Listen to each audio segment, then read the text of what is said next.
Hoy vamos a continuar y terminar ya con el capítulo 2 de Lucas, y a partir de ahí ya empieza lo bueno. Empieza el capítulo 3 de Lucas, donde ya vemos cómo comienza el ministerio de Juan el Bautista, en consecuencia el ministerio de nuestro Señor Jesús, y tantas enseñanzas muy importantes, muy preciosas para nosotros.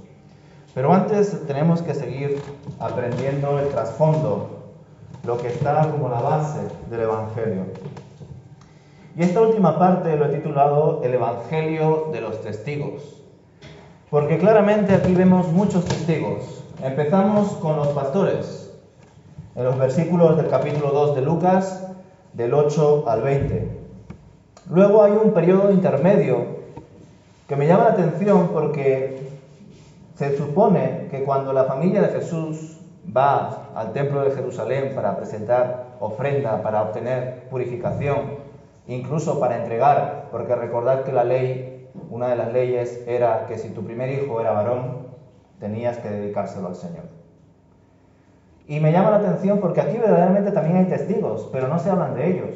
Entendemos que los testigos son los sacerdotes que administran ese proceso de purificación, que reciben esa ofrenda de las 2 tórtolas y todas estas cosas que ya sabemos de las leyes judías, ¿verdad?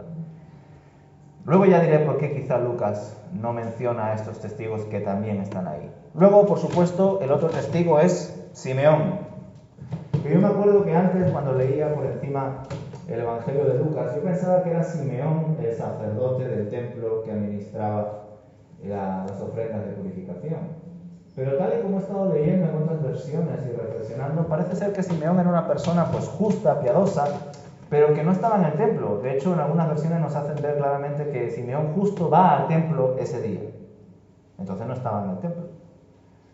Luego, el penúltimo testigo sería Ana, la profetisa, una anciana, viuda, que también estaba pasando casualmente por el templo y escucha las palabras de Simeón al niño Jesús. Y por último, y no menos importante, los maestros, que también son testigos de Jesús. Y no solamente son testigos, sino que el texto nos muestra que Jesús estaba sentado al lado de ellos, hablando con ellos, preguntándoles y también respondiendo. Hay que recordar que a nivel de relaciones, pues un discípulo no se podía sentar o estar al mismo nivel que su maestro. Sin embargo, Jesús, pese a tener 12 años, lo estaba. Entonces, todos estos son los testigos de lo que iba a pasar, los testigos de lo que ya estaba pasando. Y claramente me llama la atención porque me pongo a pensar qué habrá sido de ellos o sus descendientes cuando Jesús llegó al ministerio, cuando Jesús estuvo en la cruz. De hecho, también me lo pregunto cuando leo Mateo, que ya sabéis que también profundiza en todo el aspecto de lo anterior al ministerio de Jesús, menos que Lucas, pero lo hace. Ya sabéis que Juan y Marcos no, van directamente a lo que van, a lo que les interesa. Pero Mateo y Lucas sí nos habla del nacimiento de Jesús. Entonces, cuando yo leo esta historia, ¿no?, de los sabios de Oriente, que algunos dicen que son 3, otros dicen que no, que se creía que eran 3 porque eran 3 ofrendas, pero no tenían por qué ser 3, podían haber sido 4, 5 o 2. Pero bueno, estos sabios de Oriente venían de muy lejos y sabiendo que Jesús era quien era, le dieron grandes ofrendas y reverencia. Y luego dice el texto que volvieron. Y yo me pregunto, ¿qué habrá pasado de ellos, verdad? Porque si verdaderamente han creído y han venido desde tan lejos para conocer al Rey de Reyes, ¿por qué no se quedaron con él? O mejor aún, si regresaron, ¿por qué no volvieron? No sé si sois amantes de películas cristianas, al menos de las antiguas, pero Ben-Hur o otras son películas que de algún modo dan a entender que sí, que estos sabios de Oriente, ese tal Baltasar y demás, sí regresaron. Pero no lo sabemos. Pero algo también me pasa con estos testigos, porque de algún modo es como que reciben el mensaje, lo confirman, pero luego continúan con lo suyo. Pero esto no es del todo malo, y vamos a verlo ahora primero con los primeros testigos, que son los pastores. En Lucas 2, 8 al 20, Continúa el autor, después de habernos narrado cómo fue el nacimiento de Jesús, diciendo que en esa noche los pastores que estaban trabajando, pastando con sus rebaños y demás, de repente vieron pues una luz, ¿no? A un ángel del Señor que les traía un mensaje de que el Mesías, el Salvador, había nacido en un pesebre.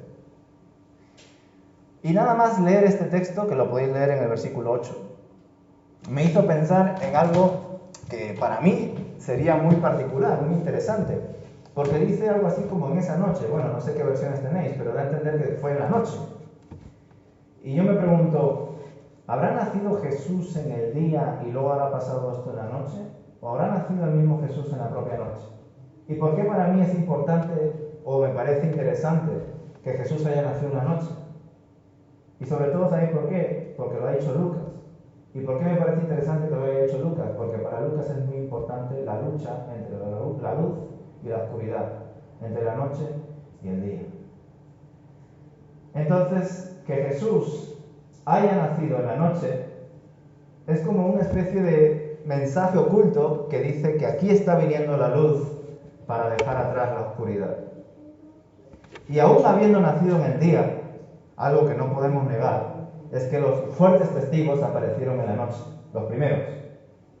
Y entonces es como que el día estaba ya venciendo a la noche, trayendo revelación y salvación y buenas noticias al pueblo.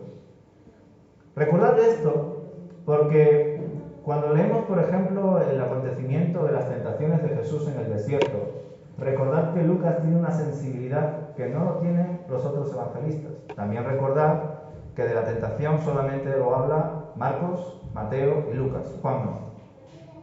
Pero Marcos prácticamente nada. Lucas y Mateo son los que profundizan más en lo que pasó en el desierto y en esas tentaciones que sufrió Jesús. Pues Lucas es el único que dice que cuando el diablo terminó sus tentaciones, se fue por un tiempo. Y esa frase es vital, porque da a entender que Satanás no se enfrentó a Jesús al principio de su ministerio para que no continuase y diese todo ese mensaje, sino que durante todo su ministerio estuvo a través de enemigos, a través de líderes religiosos, incluso a través de familiares y sus propios discípulos, atacándole continuamente para que no cumpla con su plan de redención. Hasta incluso la cruz era su última carta, pero eso ya lo trataremos más adelante. Dicho esto, en los capítulos 21, 22 y 23, Lucas, ya sabéis que tiene mucha sensibilidad por la lucha entre el día y la noche, la luz y la oscuridad, aunque Juan también la tiene, dice, ahora viene el tiempo de las tinieblas. Da la sensación de que, por supuesto, desde el capítulo que vemos de Lucas, capítulo 4, de la tentación, hasta los capítulos 22 y 23 de Lucas, hay un montón de luchas espirituales entre Jesús y el maligno. Pero es como que en ese tiempo de traición de Judas, de arresto, de juicio, de condenación y de crucifixión, es cuando Satanás empezó a atacar de una forma muy directa, pero también ataca de maneras indirectas. Por tanto, aquí vemos, ¿no?, esta revelación que empieza luchando con la noche, estos pastores que estaban pues haciendo sus quehaceres y de repente reciben una revelación que ya nos suena familiar, que nos hace ver que Lucas es una persona que tiene mucha sensibilidad por los ángeles y por los mensajes que traen de parte de Dios. Por tanto, al recibir este mensaje, claro, los pastores se habrán quedado impactados. Pero lo bueno es que este mensaje, a diferencia quizá de los otros, era muchísimo más tangible. Hasta incluso la comprobación de que el mensaje era real, lo podían ver, incluso debían verlo ese mismo día. Bueno, esa misma noche. Y es por ello que fueron pues a ver y comprobaron que fue así. Pero algo que también os invito a reflexionar y que probablemente vuestros pastores os habrán enseñado muy bien al respecto, es que la naturaleza o el carácter de la primera venida tiene una íntima relación con la segunda venida. Nosotros como creyentes entendemos que Jesús va a volver de nuevo y que todo el mundo lo verá y que se hará justicia. Y sabemos que muchas cosas de ello es un misterio. Pero hay muchas otras que están reveladas, incluso en los evangelios. No hace falta irse a Apocalipsis o algunos textos difíciles de Pablo. En los evangelios aparecen aspectos sobre la segunda venida y el juicio final. Pero también la palabra nos enseña que así como fue la primera venida, será la segunda. De hecho, la primera venida garantiza la segunda. ¿Y por qué os comento esto? Porque aquí vemos un aspecto esencial del carácter de la venida de Jesús, y es que puede venir en cualquier momento. Los pastores estaban haciendo lo suyo, estaban con sus ovejas, de noche, tranquilamente, era un día más cualquiera, y de repente vino un ángel del Señor a mostrarles que aquel que muchos de su pueblo de Israel habían esperado, al Mesías, ya había venido. Pero incluso para acreditar más ese mensaje, ya no solamente vemos un mensaje de revelación, ya no solamente vemos a un ángel, que probablemente sería sorprendente visualmente, sino que incluso vemos que tras dar ese mensaje, nos cuentan los versículos del 8 al 20, que de repente como que se abren los cielos y bajan pues unos coros celestiales, ¿verdad? Bajan unos ángeles cantando y alabando al Señor por su salvación. Y esto es otro aspecto que muchas veces nos cuesta entender. Hay diferentes acontecimientos, por ejemplo la transfiguración, como ya lo mencioné en su día. Es como si de repente, pues, a lo que estamos acostumbrados, ¿verdad? Al espacio-tiempo que estamos acostumbrados, de repente como que se abre un velo y se ve una realidad aparentemente distinta, pero que está ahí. No la vemos, pero como diría el Salmo, el ángel del Señor acampa alrededor de los que le temen. O como hizo Eliseo, orando por su discípulo, pidiéndole al Señor, ábrele los ojos para que vea los ejércitos que nos protegen. Porque su discípulo estaba lleno de miedo, porque estaban acorralados por ejércitos enemigos. O en la transfiguración, cuando Jesús, que todavía no había muerto en la cruz, estaba mostrando ya su gloria a sus 3 discípulos, Santiago, Pedro y Juan. Y no solamente eso, sino que Moisés y Elías, el que había sido arrebatado y el que había sido enterrado en el desierto antes de entrar a la tierra prometida, estaban ahí, vivos, conscientes y hablando con Jesús.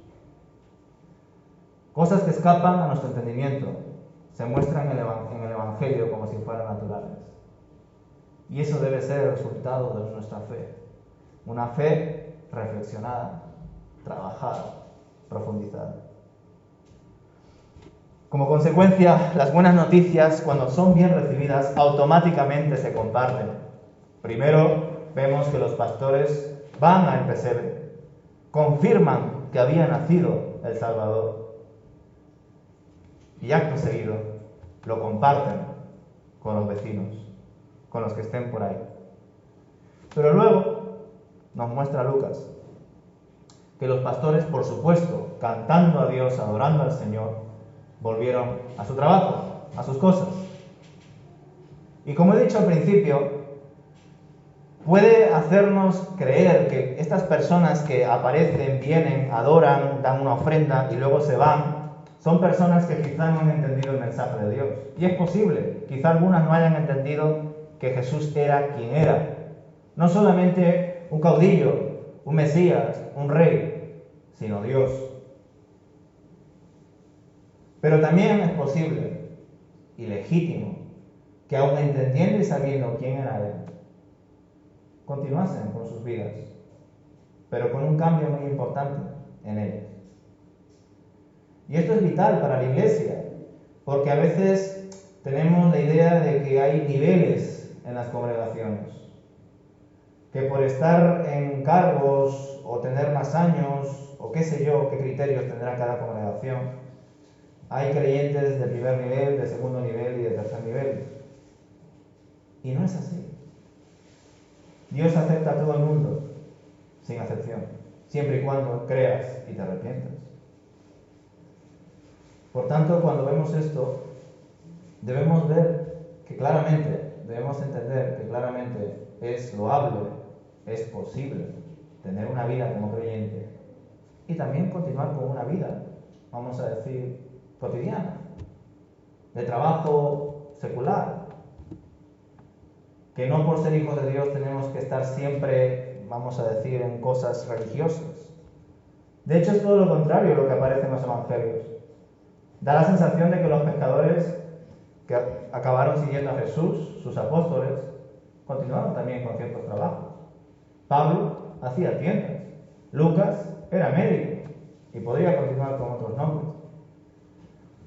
Por tanto, yo al menos en los pastores sí observo mucha credibilidad en su testimonio y en cómo fueron, pues, testigos de esa gran obra de Dios. Claramente, a diferencia del resto de testigos, ellos no solamente vieron al Mesías, como los demás, sino que vieron abrirse los cielos. La verdad que habrá sido impactante todo lo que ellos han visto, porque entendemos que era visible, que era literal.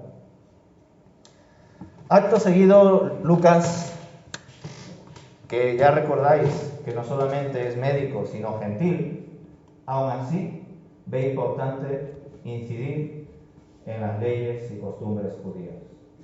Y en los versículos del 21 al 24 nos muestran cómo los padres de Jesús presentan al niño en el templo. Ya mencioné lo de la tradición de circuncidar al niño al 8º día. Y como era tradición, pues lo hicieron.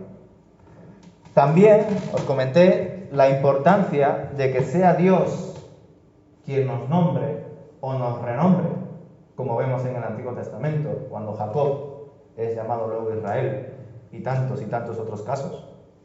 Pues aquí igual, ¿quién decidió el nombre del hijo de Elizabeth y Zacarías? El Señor. Se llamará Juan. ¿Quién decidió el nombre de María, del hijo de María? Dios. Se llamará Jesús. Claramente aquí vemos que cuando alguien es nombrado, la persona que nombra tiene autoridad sobre él. Y por supuesto Jesús, como buen judío, cumple con la tradición de la ley de Moisés de realizar ofrenda de purificación, de entregar al niño primogénito al Señor. Por eso fue llevado a Jerusalén, para dedicárselo al Señor, como dice Éxodo capítulo 13. Pero no solamente ofrecieron estos sacrificios por ello, sino que también, como podemos leer en Levítico, habían unas ofrendas de purificación enfocadas en la mujer tras dar a luz. La tradición judía, cuando una mujer daba a luz, tenía que hacer una ofrenda de purificación tras ello. Entonces, este proceso que aparece en Levítico 12 también es muy necesario de reflexionar. Porque si recordáis ese texto de Levítico capítulo 12, veréis que cuando una mujer después de dar a luz lleva la ofrenda al sacerdote por su purificación, tiene que entregar un cordero.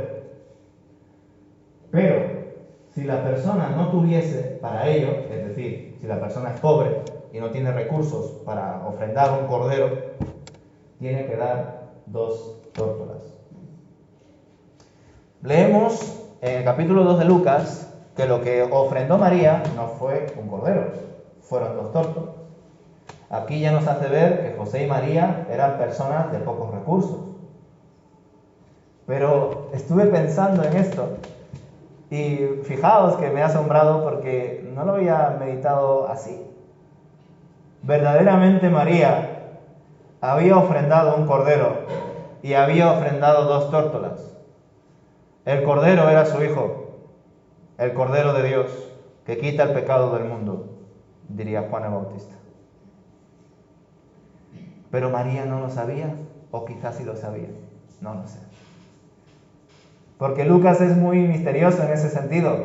Cuando pasan cosas asombrosas delante de José y María, 2 veces al menos dice que María guardó eso en su corazón. Y me llamó la atención porque María, sin saberlo o no, como he dicho antes, ha ofrendado doblemente. por la pureza. Su Hijo ya no solamente le iba a purificar a María, nos va a purificar a todos. Y es un acto increíble el que vemos aquí y que se nos puede escapar, y que de hecho a mí se me ha escapado en otras ocasiones que lo he leído, pero que resulta impresionante ver cómo es así. Leámoslo, pues, estos versículos del 21 al 24 del capítulo 2 de Lucas. Empieza así el versículo 21. 8 días después, cuando el bebé fue circuncidado, le pusieron por nombre Jesús, el nombre que había dado el ángel aún antes de que el niño fuese concebido. Luego llegó el tiempo para la ofrenda de purificación, como exigía la ley de Moisés después del nacimiento de un niño. Así que sus padres lo llevaron a Jerusalén para presentarlo al Señor. La ley del Señor dice: si el primer hijo de una mujer es varón, habrá que dedicarlo al Señor. Así que ellos ofrecieron un sacrificio requerido en la ley del Señor, que consistía en un par de tórtolas o 2 pichones de paloma.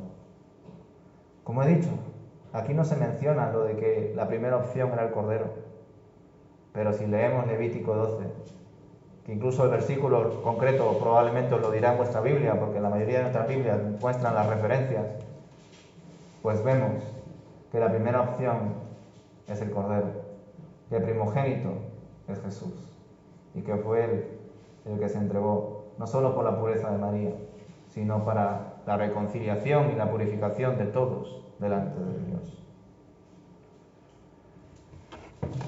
Y ante este acto, que yo no lo sé si María era consciente o no, pero claramente el Espíritu del Señor estaba trabajando sobre ellos, Simeón sí le va a dar unas palabras muy claras a María, que una vez más no sé hasta qué punto ella las entendería. Vemos que Simeón era un varón devoto que esperaba al Mesías de Israel, y que el Espíritu Santo estaba sobre él y que le prometió conocer al ungido. De repente, al 8º día de nacer Jesús, el Espíritu del Señor le guía a ir al templo. Y estando allí, pues ve de parte de Dios que se estaba cumpliendo su promesa. Coge en brazos al niño y alaba al Señor por su misericordia y por su salvación. Una vez más, los padres se quedan asombrados ante las palabras de otra persona que ve a Jesús y automáticamente le produce adoración. Pero además vemos mensajes vitales que muestran ya no solo lo que Jesús va a hacer con el pueblo, ya no solo que aquellos que estaban arriba van a caer y aquellos que estaban abajo van a subir, o como diría Jesús, aquellos que se enaltecen, pues ya sabéis lo que les pasará. Pero aquellos que se humillan serán enaltecidos. Y vemos ese mensaje en medio de todas estas profecías que comparte Simeón al estar viendo y tocando al niño Jesús. Le dice en el versículo 35 a María: una espada atravesará tu propia alma. Probablemente haciendo referencia a que María vería cómo su hijo Jesús morirá en la cruz. Y claro, ya sabemos todos que uno de los mayores dolores para una persona es enterrar a su hijo, porque se supone que lo natural es que un hijo entierre a su padre, por la edad. Y una vez más, no sé hasta qué punto María entendería estas cosas, pero la verdad que qué prematuro recibía este mensaje. Era un bebé y ya estaba recibiendo mensajes que le mostraban la identidad de Jesús. También reflexiono mucho al respecto porque ya os he comentado que en esos tiempos de intimidad con Dios, de oración, o aquí que vemos pues de inspiración, adoración y profecías, pues muchas veces el Espíritu Santo está trabajando en nosotros y nos enseñan cosas que yo pienso que debemos rumiar, debemos trabajar. Porque aunque salgan de nuestra boca, pues a menudo no las hemos pensado lo suficiente. Hasta incluso cuando compartimos un estudio bíblico o cuando predicamos, eso no significa que seamos expertos ni conocedores de todo ello. Tenemos que seguir aprendiendo y reflexionando al respecto. Pero aquí vemos pues ese testigo, Simeón, que yo pensaba que probablemente era el que gestionase la purificación en su día.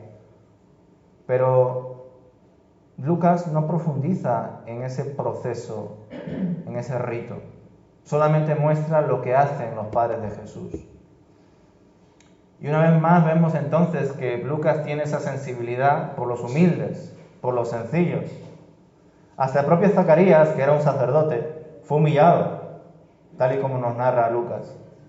Aunque a diferencia de otros, pues sí aparece luego su protagonismo, sí es lleno del Espíritu Santo, sí comparte lo que iba a hacer Jesús por el pueblo de Dios.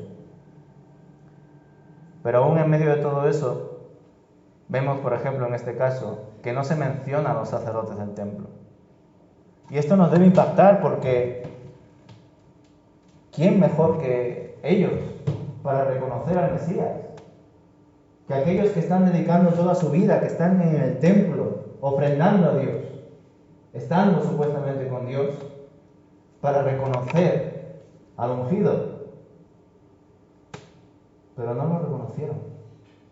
Nos hace recordar al texto, uno de los textos vitales del capítulo 1 de Juan, donde dice que a los suyos fueron y los suyos no les recibieron. Porque aquí nos está hablando de gente cotidiana. Uno que pasaba por ahí, dice algunas versiones. Y lo mismo pasa con la siguiente testigo, Ana, la profetisa, versículos del 36 al 40. Aquí no solamente se ve a una persona sencilla, sino que incluso, ya sabéis que Lucas tiene esa sensibilidad, vemos a una mujer que también recibe el mensaje y lo comparte.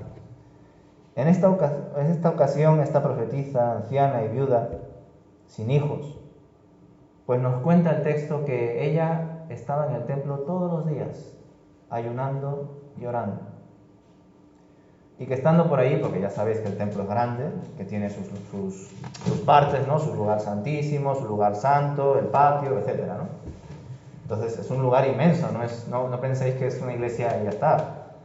Entonces, justo, ya sabéis las coincidencias, que ya sabemos que no son coincidencias, Ana estaba pasando por ahí y escucha lo que estaba declarando Simeón sobre el hijo que sostenía en sus brazos. Y automáticamente, al recibir ese mensaje, lo comparte a todos aquellos que podían. A diferencia de Simeón, Ana es presentada como una profetisa, pero sin embargo no se muestra o no se recoge ningún texto de Ana profetizando, sino compartiendo más bien la profecía de Simeón, el cual tampoco era profeta, que digamos, pero había recibido ese mensaje de parte de Dios.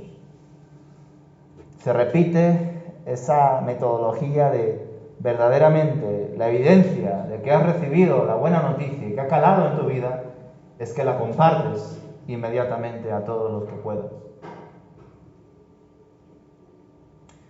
Después de todas estas cosas, después de todos estos testigos, que quiero pensar que no solamente ellos, sino que sus descendientes o sus amigos o vecinos o personas que hayan escuchado su mensaje, ya estaban preparando el camino. Y esto es algo que debemos detenernos, porque a menudo pensamos que es Juan el Bautista el que prepara el camino a Jesús, y es así, como tal. Pero ya hay unos precedentes, ya hay unos brotes que están surgiendo antes de que Juan preparase el camino como tal para que viniese el Cordero de Dios que quita el pecado del mundo. Después de todas estas cosas, Jesús y sus padres regresaron a Nazaret. Y después de esto nos llama la atención esta expresión de que creció como un niño sano y fuerte que estuvo con sus padres y volvieron a Nazaret. Ya sabéis por qué. Porque el siguiente y último testimonio es cuando Jesús habla con los maestros en los versículos 41 y 52.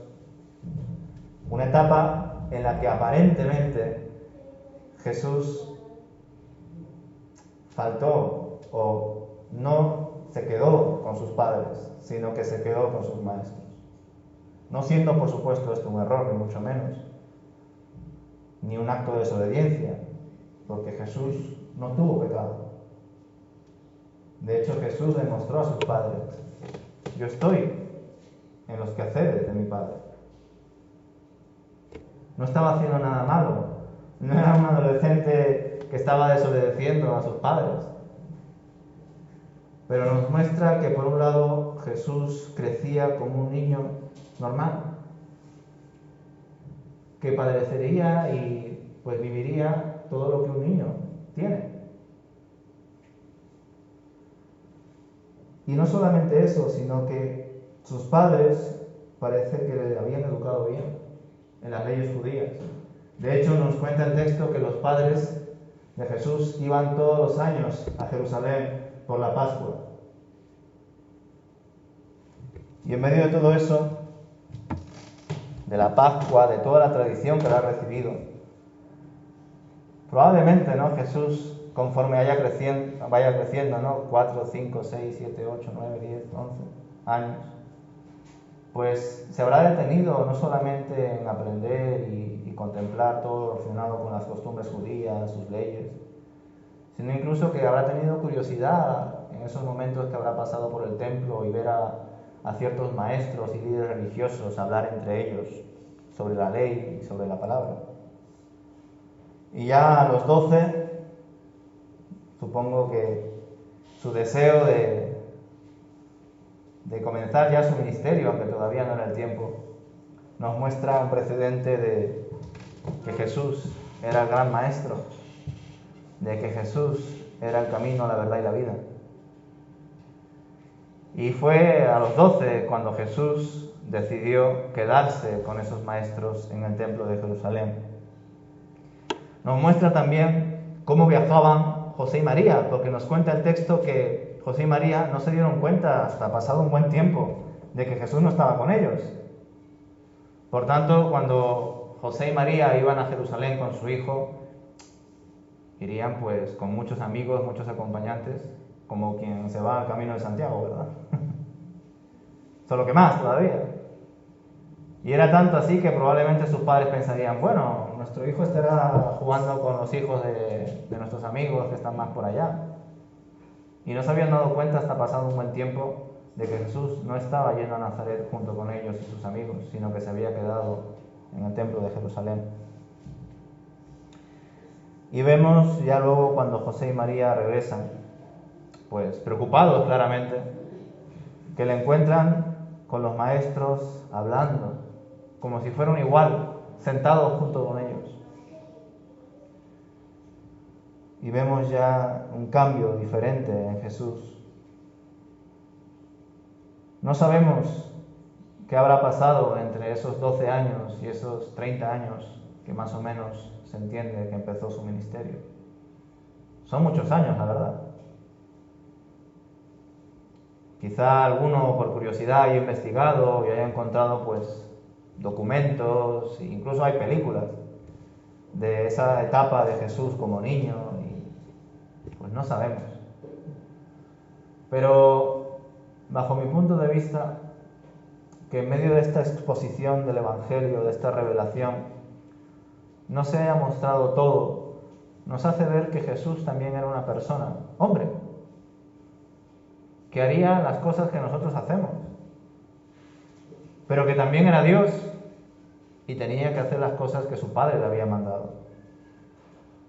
Vemos que aunque no se haya llamado José, siguió la profesión de su padre, de la tierra, José, que era carpintero. Por tanto, se contempla que Jesús no solamente nos ha redimido con todas las cosas profundas, redentoras de sacrificio que efectuó en la cruz, que es el momento clave de todo ello, sino que Jesús nos ha redimido, nos ha reconciliado con Dios desde el momento en que nació hasta su muerte.